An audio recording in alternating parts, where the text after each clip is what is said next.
राजीव श्रीवास्तव जी, जी आप जैसे अब हम देखते हैं कि जैसे आम लोग कहीं भी सामान लेते हैं तो उपभोक्ताओं के अधिकार नहीं जानते क्या रहता है। जैसे आपने तो बहुत बड़ा उदाहरण प्रस्तुत किया है। देखिए, घरेलू सामान लेने गए थे हम, तो सारा सामान हमने परचेजिंग के बाद उन्होंने कहा कैरी बैग चाहिए। मैंने कहा हाँ कैरी बैग चाहिए। कैरी बैग लेने के बाद उन्होंने कहा कैरी बैग का अलग से हम पैसा लेंगे। हमने कहा ऐसा कुछ होता नहीं है, कैरी बैग का अलग से पैसा। इनके मैनेजर से बात की तो वो लोग कई लोग आए और कहा ऐसा नहीं है, कैरी बैग का पैसा देना पड़ेगा आपको। हमने कहा कि देना पड़ेगा तो बैग ले लीजिए। फिर हमने अपने कार्ड से टोटल पेमेंट कर दिया उनको। सामान कितने खरीदा था? सामान लगभग 2000 के ऊपर कुछ सामान था। 2000 के ऊपर विशाल मेगा मार्ट में। विशाल मेगा मार्ट में। और कैरी बैग का पैसा भी दे दिया। और उसमें हम लोगों को सफलता भी मिली। और विशाल मेगा मार्ट के ऊपर उपभोक्ता फोरम के द्वारा जुर्माना किया गया 5000। नहीं, इसे 14 रुपये का ही था। बहुत लोग ले लेते हैं, कहते हैं कहाँ मुकदमा करें, 14 रुपये 7 रुपये की बात है और कहाँ इतना है ना झंझट में पड़े जाके। ऐसा है कि उपभोक्ता को जागरूक होना पड़ेगा। बात 14 रुपए की नहीं है, बात होती है 2 रुपए की भी। अगर कंपनियां नाजायज पैसा ले रही हैं, अपना ऐड कराने के लिए पैसा ले रही हैं, तो उपभोक्ता को जागना पड़ेगा। हर एक उपभोक्ता को जागना पड़ेगा। और जैसा कि मुझे समझ में आया, मैंने अपने मित्रों में बात की और हर जो भी हमारी अपील भी है लोगों से कि आप अगर कोई चीज़ परचेज करते हैं, अगर कंपनियां इस तरीके से आपसे कुछ लेती हैं गलत, तो आप उपभोक्ता फोरम में आइए और आपको न्याय जैसे मुझे मिला सबको मिलेगा। नहीं, हम अभी वी-मार्ट में हमने पूछा था कि ये कैरी बैग दे रहे हैं तो उन्होंने कहा नहीं, हम पूछ करके ही देते हैं और 7 रुपये का देते हैं। जी जी। तो और हमारे कैरी बैग पे हमने कोई एडवर्टाइजमेंट नहीं लगा रखा है वी-मार्ट का, हम सादा हमारा प्लेन है। तो ऐसे ही प्लेन उनका भी था क्या? नहीं नहीं नहीं, बस यहीं पर बात थी कि प्लेन नहीं, उनके कैरी बैग की बद्दियों पे उनका ऐड था, जो कि कस्टमर बैग उनका ले जाता है, जहां भी ले जाएगा तो फ्री ऑन कास्ट वो उसका ऐड होता है। बैग पे ही नाम छपा हुआ अगर आपका है तो आप उसका कास्ट आप नहीं ले सकते हैं। जब और वी मार्ट वाला जो है, वी मार्ट में भी हमारे मित्र रोहित मेहता जी वकील साहब हैं, उन्होंने जब केस किया था वहीं से बंद हुआ। लेकिन इनके वहाँ पहली बार था, क्योंकि हम लोगों की बात हुई थी तो हम लोगों ने कहा भी, कई बार हमने कहा कि इस तरीके से आप नहीं ले सकते, लेकिन वो उलझ गए। इसके लिए हमने उनके ऊपर केस करना पड़ा। और नहीं, जैसे जो प्लेन देते हैं बैग, कैरी बैग जो प्लेन है तो पैसा ले रहे हैं, तब भी ना ले, कितना जायज है पैसा लेते हैं? प्लेन अब दे रहे हैं जब इनके ऊपर जुर्माना हो गया। नहीं, इसके पहले ये प्लेन नहीं देते थे, जो वी मार्ट का आता था उस पर पूरा छप के आता था, अब वो प्लेन दे रहे हैं। अच्छा। हाँ। नहीं, वैसे भी अमूमन अभी हमने वी मार्ट में पूछा, किसी ने 2000 सामान लिया, किसी ने 500 रुपये लिया, तो 7 रुपये का हमने कहा कि आप कैरी बैग निःशुल्क उसको नहीं दे सकते भाई, आप तो उसमें कमा ही रहे हैं। या आप उससे कहिए कि घर से अपना बैग लेकर के आए, इस तरीके से प्रेरित करिए। कायदा तो यही है ना? भी चाहिए उनको इस चीज के लिए आगे इंस्ट्रक्शन लगाने चाहिए कि आप या तो बैग लेके आए, वरना इतना आप खरीदेंगे तो मैं आपको कैरी बैग मुफ्त दूंगा। हाँ, भी चाहिए। कस्टमर से पूछ के लेते हैं अपने तरफ तो कैरी बैग पूछ के देते हो ना? एक कैरी बैग कितने का होता लगभग है? कैरी बैग सिर्फ चार्जेबल है, पूछ के देते हैं। एक कैरी बैग कितने का होता है लगभग? 7 रुपए का होता है। 7 रुपए का जी। मतलब डिमांड प्लेन बैग है, प्लेन बैग। डिमांड कोई पर एडवर्टाइजमेंट नहीं है कंपनी का। अच्छा, डिमांड पर ही देते हो? हाँ, अगर कस्टमर एग्री है तभी। अच्छा अच्छा, मतलब कस्टमर लेना चाहे तो ले, ना लेना चाहे तो हाँ बिल्कुल, अगर कस्टमर नहीं करे।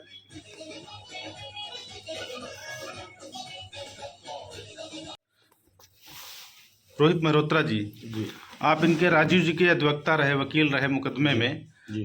इन्होंने 14 रुपये का मामला था, कैरी बैग 14 रुपये का था, और मुकदमा कर दिया तो उसमें ज़्यादा खर्च हो गया होगा, 14 से ज़्यादा भी? नहीं, हाँ एक्चुअली आज इस बात को हम बता देना चाहते हैं जी कि आप जो ये एक्ट बना है एक कंज्यूमर के लिए, एक सामान्य व्यक्ति के लिए, इसमें बहुत ज़्यादा कोई टेक्निकल चीज़ें नहीं हैं।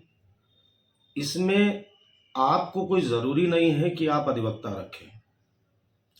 आप स्वयं भी एक एप्लीकेशन, अपनी जो शिकायत है उसको हाथ से लिख के भी, जो आपकी कंप्लेंट है वो आप कंज्यूमर फोरम में बाय पोस्ट भी भेज सकते हैं। अच्छा। और उसका भी संज्ञान कोर्ट लेगी और उस पे जो भी डिसीजन होगा दोनों पक्षों को सुनने के बाद करेगी। तो कोई जरूरी नहीं है कि 14 रुपए का मामला है तो वकील करना पड़ेगा। सिर्फ बात 14 रुपए की नहीं है। अगर 14 रुपए में भी हम अगर सारा खर्चा मान लेते हैं मुकदमा करने का, फीस को अगर अलग हटा देते हैं, तो बहुत ज्यादा अगर खर्चा आता है तो 500-600 रुपए इस टाइप के मामलों में सारा खर्चा आएगा, आपका मुकदमा हो सकता है। इसमें सबसे इंपॉर्टेंट चीज जो है वो ये है कि इसकी शुरुआत जहां से हुई, सबसे पहला मुकदमा मैंने ही डाला था वी-मार्ट के ऊपर। जब वी-मार्ट पे मैंने मुकदमा डाला तो उन्होंने खैर उसमें कंप्रोमाइज कर लिया हमको। उसके बदले में उनको पनिशमेंट हुआ, ऐसा नहीं है कि कंप्रोमाइज केवल वी-मार्ट जो आकस्ताल रोड पे है जी।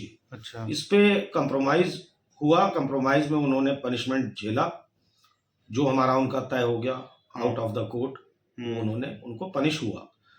अब इसमें दूसरी चीज आती है कि सबसे बड़ी चीज है कि ये जो बड़ी कंपनीज हैं, बड़े शोरूम हैं, ये अगर हम सोचें तो हम केवल देते हैं उनको 7 रुपए या 14 रुपए जी।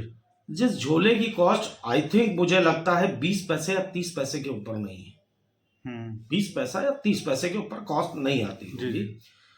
उस 30 पैसे की कॉस्ट पे वो 14 रुपए ले रहे हैं। अगर पर डे का उनके एक शोरूम से 1000 भी जा रहा है तो कितना पैसा ले रहे हैं। अब इसके हम अपोजिट चलते हैं, एक ठेले वाले के पास हम आप जनरली जाते हैं, या जो इन ब्रांडेड को छोड़ के अनब्रांडेड किराने की दुकान है या और भी शॉप्स हैं, कभी आज तक हमने अपने बचपने से, आपने भी अपने बचपने से नहीं देखा होगा कि जब हम सामान लेने जा रहे हैं, थैला नहीं है तो उसका पैसा हमसे ले लिया जाए।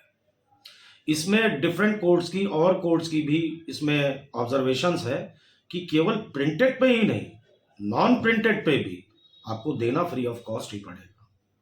जो नॉन प्रिंटेड है तो यस, नॉन प्रिंटेड पे भी आपको फ्री ऑफ कॉस्ट देना पड़ेगा। आप कैरी बैग का पैसा नहीं ले सकते, चाहे आपका ऐड हो रहा हो और चाहे आपका ऐड ना हो रहा हो। ये जागने की और जानने की जरूरत। तो हमने फिर कहा कि इसमें बहुत टेक्निकलिटीज नहीं है। एक्चुअली होता क्या है कि बहुत से ऐसे मुकदमे होते हैं जिसमें टेक्निकल इशू होते हैं, उसमें अधिवक्ता की जरूरत पड़ती है। अभी रिसेंटली मैंने एक और हमारे कोलिग्स हैं मिस्टर अभिनव मिश्रा, उनका भी मैंने एक मुकदमा डाला है, फाइल किया है। वो मुकदमा आपका ये स्टेशन रोड पे है, आई थिंक मेगा वी2 है या ऐसा ही कोई है, मेरे को नाम नहीं याद आ रहा मेरे को। वी2 पे मैंने मुकदमा उसमें डाला है। उसमें भी संभवतः यही ऑर्डर होगा। नहीं, किस मामले का है? कैसे? Carry bag printed carry bag है, उनका ऐड हो रहा है। अच्छा। और वो हमसे चार्ज करते हैं। चार्ज आपको करना भी है तो आप फिर जो कॉस्ट आपको आ रही है ना, आप चाहते हैं ना कि एनवायरनमेंट क्लीन रहे, अगर वो नहीं लाया है तो आपको 20 पैसे 30 पैसे जो ओरिजिनल कॉस्ट आ रही है वो आप कहीं भी लगा के ले लेंगे, किसी कंज्यूमर को नहीं दिक्कत होगी। आप उसको भी बेच के आप पैसा पैदा करना है। ये वी-मार्ट जो आकस्ताल रोड पे है, इस पे आपने मुकदमा डाला था, इस पे क्या शिकायत थी? इसमें यही थी कि इन्होंने हमको कैरी बैग दिया था, प्रिंटेड कैरी बैग था, और जो कि वो उनको अनफेयर ट्रेड प्रैक्टिस में आता है, और जो अकॉर्डिंग टू एक्ट वो उनकी सेवा में कमी मानी जाती है, इसलिए मैंने उस पर मुकदमा किया था। करते हैं बैग पे। हाँ, बैग पे अगर हम यहाँ पे वी-मार्ट लिखा हुआ है तो इसका चार्ज होगा, मतलब ये फ्री ऑफ कॉस्ट होगा, क्योंकि कंपनी अपना प्रचार करी तो भाई कैसा पैसा, जाहिर सी बात है। बट अगर प्लेन बैग है, इस पर कोई एडवर्टाइजमेंट नहीं है और तो इसका पैसा हम ले सकते हैं, वो भी कब, जब कस्टमर एग्री होगा तब। इसीलिए हम हर बार ये बिना कस्टमर के एग्री नहीं दे सकते हैं ना। ये बैग उसका है तो पेपर बैग, प्लेन बैग। अच्छा, और भी कोई बैग होता है व्हाइट कलर का? वो भी सर प्लेन ही है, वो भी व्हाइट वाला, ये भी प्लेन बैग है सर, वो भी प्लेन है। इसमें रेट वही है 7 रुपये? हाँ सर, 7 रुपीज़। नहीं, जैसे अब हम ये कर रहे हैं, जैसे आपके यहाँ कस्टमर कोई जो है कस्टमर 1000 रुपये से ऊपर का सामान लेता है तो आप तो उसको कैरी बैग दे ही सकते हो, हाथ में थोड़े ले जाएगा। नहीं सर बिल्कुल है, बट ये कंपनी क्या करती है सर, यहाँ पे लिखा हुआ आप ये भी देख लीजिए ना। हाँ, अच्छा लिखा हुआ है। ऊपर दिख रहा है carry bag chargeable or extra. हाँ, इसको भी कैप्चर कर लीजिए। तो कहाँ लिखा हुआ है जरा बताइए। ये कैरी बैग, अरे लिखा हुआ है।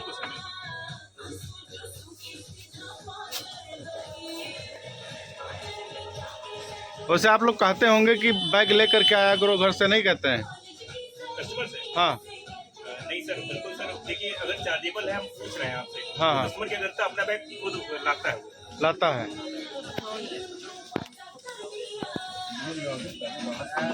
भैया के ले लीजिएगा, भैया ने बैग नहीं लिया, बैग नहीं लिया ना। आप लोग बैग नहीं लिए कैरी बैग? हाँ, तो हाथ में ले जाएंगे सब कपड़े? हमारे पास बाहर गाड़ी है, उसमें रख देंगे। अच्छा, जैसे गाड़ी मान लो बहुत लोगों के पास नहीं होती है तो उनको या तो ले लो या तो घर से लेके आओ। अच्छा, नहीं इतना सामान लिया, करीब लगभग 1500 का होगा, कितने का है? हाँ, आराम से। तो कम से कम कैरी बैग उनको निःशुल्क देना चाहिए, नहीं? आप कस्टमर हैं। इनकी लॉस में होना चाहिए ना कि they should provide carry bag. At least अगर हमने 5000 की शॉपिंग करी है तो इनके होना चाहिए उसमें लॉस में, है ना? They should provide. क्या नाम है आपको? दीक्षा। अच्छा,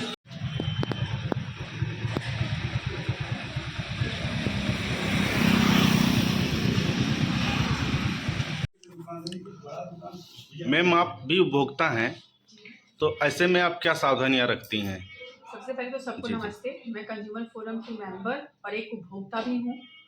और उपभोक्ता के अगर उस पे जरिए पे बताऊँ तो ये है कि दुकान पे जाने के बाद, शॉप पे जाने के बाद सबसे पहली चीज़ तो मैं ये ध्यान रखती हूँ कि पूरा बिल लूँ उससे, पूरी रसीद लूँ उससे, और जितनी की गारंटी है, वारंटी है, जो भी है वो सारे कार्ड लूँ।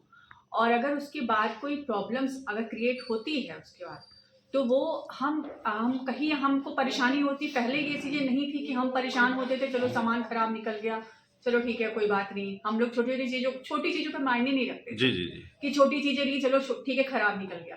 लेकिन आज अगर ये है कि जिला आयोग द्वारा जो उपभोक्ता आयोग जो ये निर्धारित किया गया है, इसके जरिए ये है कि हम छोटी छोटी चीज़ों को भी उस पर अपना दावा दाखिल कर सकते हैं और अपनी चीज़ों को रिक्रिएट कर सकते हैं कि हाँ हमें परेशानी हुई है और हमें मतलब उस चीज़ का रिफंड किया जाए, हमें प्रॉब्लम है। क्योंकि अगर हम ये नहीं करेंगे, कोई एक लोग जागरूक नहीं होंगे तो वहाँ 10 लोग भी वो लोग पीछे हट जाएंगे। कोई एक जागरूक होगा तो 100 लोग आपके पीछे भी जागरूक होंगे। तो इसीलिए हमेशा बिल लें, रसीद लें, और कोई भी दिक्कत हो जरा भी बिना झिझक के, क्योंकि आपको आपका पैसा भी रिफंड होगा, साथ में आपका बेनिफिट भी मिलेगा। इसीलिए आप हमेशा अपनी चीज़ों को ख्याल में रखते हुए, अपने दायित्व का निर्धारण करते हुए, और अपनी चीज कि हमने सामान लिया है वो चीज़ हमारी रिस्पॉन्सिबिलिटी है। पैसे मैंने दिए हैं तो उस पैसों का हमें वो भी चाहिए कि मतलब हाँ सामान सही निकले। इसीलिए हमें आना चाहिए उपभोक्ता फोरम में और हमें अपना क्लिक। इसमें उपभोक्ताओं से वो यही कहा जाता है कि उनके जो अधिकार हैं उनका वो पालन करें। अधिकार में जैसे जब भी वो कोई किसी वस्तु का क्रय करने जाते हैं जी। तो उसका कंपनी का नाम देख लें, हाँ। उसका क्या वारंटी पीरियड है यह देख लें, या जो उस पर प्रिंट है दाम उससे अधिक न लें, वो ये सब देखें। अगर उसके गुणवत्ता में कोई कमी रहती है या कहीं से कुछ दिक्कत होती है उनको, तो उपभोक्ता आयोग के समक्ष वो परिवाद दाखिल कर सकते हैं। और उपभोक्ता आयोग में स्वयं अपने भी दाखिल कर सकते हैं, अधिवक्ता के माध्यम से भी कर सकते हैं, स्वयं आकर के भी कर सकते हैं, और ऑनलाइन भी अब सुविधा हो गई है कि ऑनलाइन भी दाखिल कर सकते हैं। हमारे यहाँ कम से कम हमको जहाँ तक अंदाज है करीब 10-15 केसेस ऑनलाइन भी दाखिल हो चुके हैं, जिसमें 2-3 का हम डिस्पोजल भी कर चुके हैं।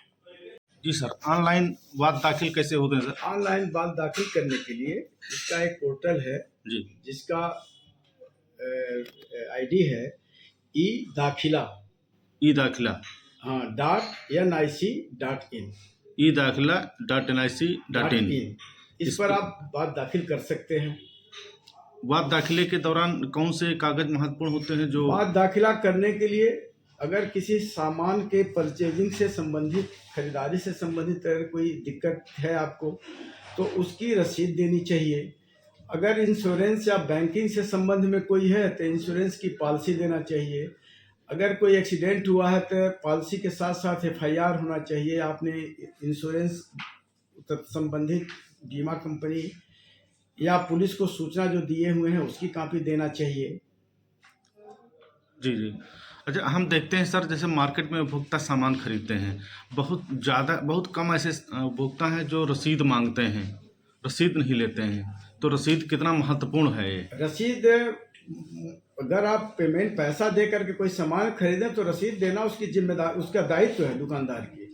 अगर वह नहीं देता है रसीद तब भी आप शिकायत कर सकते हैं। अच्छा, शिकायत कर सकते हैं। रसीद लेना आपकी भी जिम्मेदारी है, आपकी भी जिम्मेदारी है। सही वस्तु लेना आपकी जिम्मेदारी है, सही चीज देख करके लेना, कंपनी का क्या चीज है वो सब देख करके आपकी भी जिम्मेदारी बनती है कि आप भी सतर्क होकर के सामान की खरीदारी करें। रसीद लेंगे तभी ही आगे कुछ कर भी पाएंगे। मौखिक आधार पर कोई भी दावा दाखिल नहीं किया सकता है। जैसे सर, मान लीजिए कोई सामान खरीदा है उन्होंने, अब उनको समझ में नहीं आ रहा, तो कितने दिन में अधिकतम दावा कर सकते हैं? ऐसा भी कुछ है? 2 साल में सामान क्रय करने के 2 साल नहीं। अगर कोई भी उनको परेशानी हुई है जी, उपभोक्ता को किसी भी प्रकार से, चाहे सामान खरीदने में बैंकिंग से, बीमा कंपनी या कहीं अन्य से जिसमें उपभोक्ता श्रेणी में आते हैं जी, तो अगर किसी प्रकार की परेशानी है तो उस परेशानी जो भी उनकी दिक्कत जब हुई है उससे 2 साल के अंदर में वो अपना बात दाखिल कर सकते हैं। 2 साल में? 2 साल के अंदर में दाखिल करना चाहिए बात। जैसे बात दाखिल है तो अधिकतम वो कितने समय में निस्तारण होता है? नियमतः 45 दिन में निस्तारण करने का है। अच्छा। कैरी बैग के लेकर के विशाल मेगा मार्ट का था जी जी। जिस पर फाइन किया गया था कैरी बैग लेने के चलते कारण। फाइन हुआ जी, जुर्माना हुआ उस पे? हाँ, जुर्माना भी जी, हुआ जी। तथा उसको कैरी बैग का वो पैसा भी उनको देना पड़ा। जैसे एक लाइटर था जिसका वारंटी पीरियड में खराब होने के बावजूद भी दुकानदार के द्वारा नहीं वापस किया गया, तो उसमें उसको लाइटर का कीमत प्लस 10,000 रुपये जुर्माना भी किया गया था। अच्छा, लाइटर वो जो गैस चलाने वाला? जी, गैस चलाने का लाइटर। अच्छा। देखिए, जब कभी भी कोई उपभोक्ता किसी वस्तु का या सेवा को लेने के लिए जाता है तो उससे हमेशा एक चीज ध्यान में रखनी चाहिए, वो है पंचसूत्री फार्मूला। जी, क्या? 5 बातों का ध्यान रखें जी, तो उपभोक्ता कभी ठगी का शिकार नहीं होगा। और उसका सूत्र ये है कि सजग उपभोक्ता प्रसन्न होगा। उपभोक्ता अगर सजग रहेगा तभी वो प्रसन्न रहेगा। अब सजग होने के जो 5 सूत्री फार्मूले हैं वो क्या हैं कि अगर कोई सेवा या वस्तु लेते हैं तो पहला ध्यान ये रखें कि जो लेना चाह रहे हैं ये वही वस्तु है, गुणवत्ता के संबंध में क्या यह वही वस्तु है। दूसरी बात क्या है कि उस पर मूल्य कितना है, मूल्य से छपे से ज्यादा तो नहीं लिया जा रहा। कहीं कहीं ऐसे भी बात दाखिल हुए हैं कि जो मूल्य था उससे अधिक दुकानदार ने ज्यादा पैसे लिए। मूल्य अस्पष्ट देखें। तीसरी बात यह है कि हर वस्तु के क्रय के संबंध में अपनी बार्गेनिंग पावर हमेशा उपभोक्ता के पक्ष में रहती है। बार्गेनिंग जरूर करें क्योंकि लिखा रहता है उस पे इंक्लूडेड ऑल टैक्सेस। हाँ, तो वह जरूरी नहीं है कि वो सारा टैक्स पे ही किया गया हो। तो उपभोक्ता जो है, जो विक्रेता है, वस्तु का मूल्य कम भी कर सकता है। तो बार्गेनिंग का पावर उसका है। कोई भी माल क्रय करते हैं या सेवा क्रय करते हैं तो उसके संबंध में जो सबसे खास बात यह है, उपभोक्ता की श्रेणी में व्यक्ति तभी आएगा जब उसका धन चुकाया हो। उसने धन पूरा चुकाया हो या आंशिक रूप से चुकाया हो, लेकिन चुकाया होना चाहिए और इसका प्रमाण भी उसके पास होना चाहिए। अर्थात क्या है कि बिल जरूर होनी चाहिए उसके पास। बिल जरूर होना चाहिए। और उसके जो भी गारंटी कार्ड हैं सब सुरक्षित रखिए। जब तक वस्तु सुरक्षित रहती है, वस्तु का उपयोग करते हैं, सेवा का उपयोग करते हैं, तब तक वो सुरक्षित रहना चाहिए। क्योंकि कानून का लाभ तभी हो सकता है जब आप सबूत दें। बिना सबूत के कानून नहीं चलता है। इसलिए कागज जरूर सुरक्षित रखें। सबसे बड़ी बात इसमें यह है कि एक मैक्सिम है, law helps those who helps themselves. विधि उन्हीं की सहायता करता है। Law helps those who are aware. विधि उन्हीं की सहायता करता है जो जागरूक होते हैं। तो अगर आप जागरूक नहीं रहेंगे तो आपको कोई मदद नहीं मिल पाएगी, ना तो कानून मदद कर पाएगा, ना तो आयोग मदद कर पाएगा। इसलिए इन पंचसूत्री कार्यक्रमों का ध्यान रखें। जब भी कहीं जाते हैं रोहित जी, ये न्यू इंडिया इंश्योरेंस का एक मामला सामने आया था, क्या प्रकरण है जरा बताइए। इसमें एक्चुअली ये मामला हमारे पास आया था। न्यू इंडिया ने एक मेडिक्लेम पॉलिसी दी थी सत्यपाल सेठी जी को जी। वो रेगुलर इसका प्रीमियम जमा कर रहे थे और उसके बाद वो एकाएक बीमार हुए। बीमार होने के बाद उनकी डेथ भी हो गई। आफ्टर डेथ उनकी वाइफ दीपी सेठी जो है उन्होंने एक कंज्यूमर फोरम में हमारे थ्रू एक मुकदमा फाइल कराया था। तो ऐसे क्यों न बताइए कंज्यूमर को मत जाना पड़ा? क्योंकि उन्होंने वो मेडिक्लेम उनका जो उन्होंने जब वहाँ पर क्लेम फाइल किया तो उन्होंने रिजेक्ट कर दिया, ये कहते हुए कि इनको कैंसर डायग्नोज हुआ है और कैंसर डायग्नोज होने पर हम इसका मेडिक्लेम नहीं दे सकते। अच्छा। तो इसी बात पे फिर वो हमसे कांटेक्ट हुआ तो हमने इनका मुकदमा डाला और हमने ये पक्ष वहाँ पे रखा क्योंकि इसमें वेरियस सुप्रीम कोर्ट की रूलिंग्स है जो इस ऑर्डर में कोडेड भी हैं कि अगर कोई कंटिन्यूसली पॉलिसी को चला रहा है और आपका ये लायबिलिटी बनती है कंपनी की कि उसका मेडिकल कराए और उसको डायग्नोज करे। लेकिन उन्होंने फौरी तौर पे प्रीमियम लेते समय तो इनको अच्छा लगता है, लेकिन जब क्लेम देना होता है तब इनको दिक्कत महसूस होती है। कहीं से 2 पेपर लगा के क्लेम खारिज कर देते हैं। तो कोर्ट ने जब दोनों पक्षों को सुना, दोनों पक्षों को सुनने के बाद ये पाया कि इस क्लेम को पाने के उनकी वाइफ हकदार है और इसी एवज में 1,14,000 रुपए का क्लेम विद पेनल्टी उनके ऊपर ऑर्डर पास किया गया। अच्छा, 1,14,000 रुपए जी, का 1 लाख रुपए उनका मेडिकल एक्सपेंसेस था। इसमें हमारा यही कहना था कि हम डेथ क्लेम आपसे नहीं मांग रहे, जो मेरे खर्चे हुए मेडिकल, हाँ, एम्स तक वो एडमिट हुए और उसके सारे पर्चे इनको दिए गए थे, तो ये मेडिक्लेम था, ना कि कोई डेथ क्लेम हम मांग रहे थे जिसको उन्होंने गलत ग्राउंड्स पे खारिज किया। उनके भाई है, मौजूद है, बाकी की बात वो बता सकते हैं। क्या नाम है जी आपका?